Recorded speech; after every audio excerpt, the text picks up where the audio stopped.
Finally अब जा करके यूपी गवर्नमेंट ने एनटीए के खिलाफ कार्रवाई किया है। बहुत बड़ी बात है, ऐसा कभी हुआ ही नहीं था। ये पहली बार ऐसा होने जा रहा है कि जब किसी स्टेट गवर्नमेंट ने, सोचो स्टेट गवर्नमेंट इतनी एक्टिव है इस देश की कि मतलब स्टेट गवर्नमेंट ने एनटीए के खिलाफ कार्रवाई किया है, सोचो। तो वही मैं बता रहा हूँ कि ये लोग जगेंगे अगर आप जगह हो तो। अगर आप ही पहले बोलोगे कि अरे क्या होगा, कुछ नहीं होने वाला, कुछ नहीं होने वाला, तो मैं आपको बता दूं कि देखिए इस एजुकेशन सिस्टम को सही होना पड़ेगा। जब तक ये एजुकेशन सिस्टम नहीं सही होता है तब तक हम इनको जगाते रहेंगे। आखिरकार ऐसा दिन आ गया है कि यूपी गवर्नमेंट एनटीए ऑफिसर्स को बुला करके उनसे पूछताछ अब करेगी। बहुत बड़ी बात जो सामने आई, मैं खुद भी, जो एक बहुत बड़ी जीत होती है। देखिए ये स्मॉल स्टेप नहीं है, ये मेजर स्टेप है। बहुत सारे लोग बोल रहे हैं कि नहीं मेजर स्टेप है ये सब, लेकिन ये मेजर स्टेप ही है, स्मॉल स्टेप नहीं है। कई सारे लोग ऐसे भी बोल रहे हैं कि नहीं कुछ नहीं होने वाला, तो अब ये नहीं कहेंगे। अब देखिए गवर्नमेंट खुद पूछ रही है, एनटीए के जो ऑफिसर्स हैं अब इनके खिलाफ जो है अब कार्रवाई होगी अब जा करके।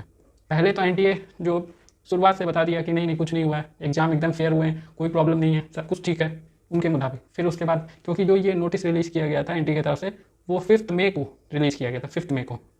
उसके बाद से आज इतने दिन हो गए, कुछ भी बोलने को तैयार नहीं था एनटीए। तो ये आप बता दो कि ये एनटीए ये कब तक ऐसा करता रहेगा। जो ये रेस्पॉन्सिबिलिटी वाला, ये आपको एक उनको भी थोड़ा सोचना चाहिए कि एनटीए वालों को भी ये चीज़ें सोचना चाहिए, कुछ तो अपडेट देना चाहिए ना। इतने सारे जो अरेस्ट हो रहे हैं हर जगह से, यूपी से लेकर बिहार तक, गुजरात में, हर जगह खुलेआम ये धंधा चल रहा है।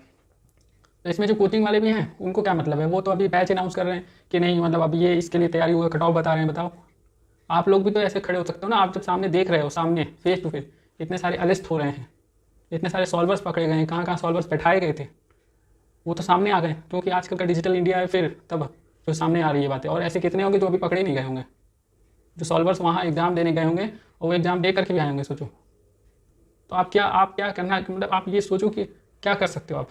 तो ये देखिए आपके सामने ये है, ये सब चीज़ें आपको खुद सोचना पड़ेगा। आपने भी फॉर्म भरा होगा, ठीक है ना, फॉर्म भरा होगा, उसके बाद अगर पेपर ऐसा होता है तो आपको खुद भी सोचो कि आखिर इसका कुछ ना कुछ तो एनटीए को जवाब देना चाहिए ना। अब जा करके अब इनके खिलाफ जब कार्रवाई हुई, यूपी गवर्नमेंट ने जब इनके खिलाफ कार्रवाई किया, तब जा करके अब इनकी नींद खुली है। तो ये सब चीज़ें अब ऐसा ये अपने आप होना चाहिए कि नहीं।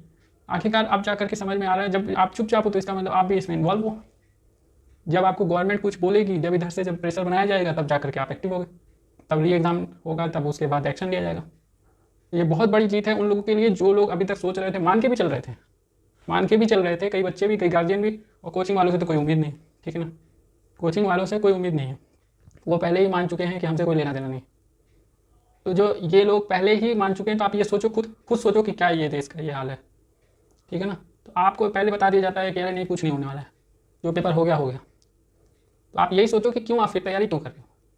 जो बच्चा भर रहा है, क्या उसको जो फॉर्म के जो फीस है बस उसके वही है कि बस वो फॉर्म का फीस भरता रहे और जाए वहाँ पर पेपर दे दे, और बाकी पहले से सब फिक्स है, पहले से जो फिक्स है वो चीज़ें फिक्स है।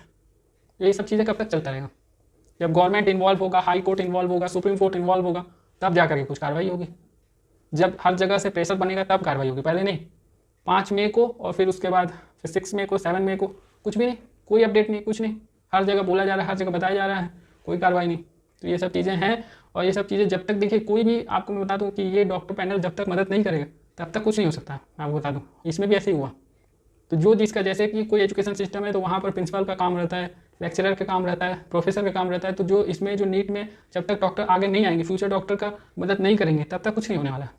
तो मैं उनको बता दूं कि जो एग्जाम, जो उसके रिजल्ट भी आएंगे, जो अभी ये हुआ है 2024 वाला, उसके भी जो रिजल्ट आएंगे, आप ये सोचो कि ये रिजल्ट कितने वैलिड रहेंगे। आप ये सोचो पहले, जो पेपर जो हो चुका है, इतने तो इसमें धांधली हुई, फिर उसके बाद जो रिजल्ट निकाले जाएंगे, जो पब्लिश किया जाएगा, उसमें क्या मतलब, आप कुछ क्वालिटी बच जाती है। आप खुद सोचो, फिर उसके बाद आप डिसीजन लेना। पहले आप खुद सोचो और फिर समझो, फिर उसके बाद बोलना कि हाँ ये सब चीज़ें क्या है। आपको खुद समझना है जिन बच्चों के साथ ये हो रहा है, स्टूडेंट के फ्यूचर का सवाल है, ठीक है ना।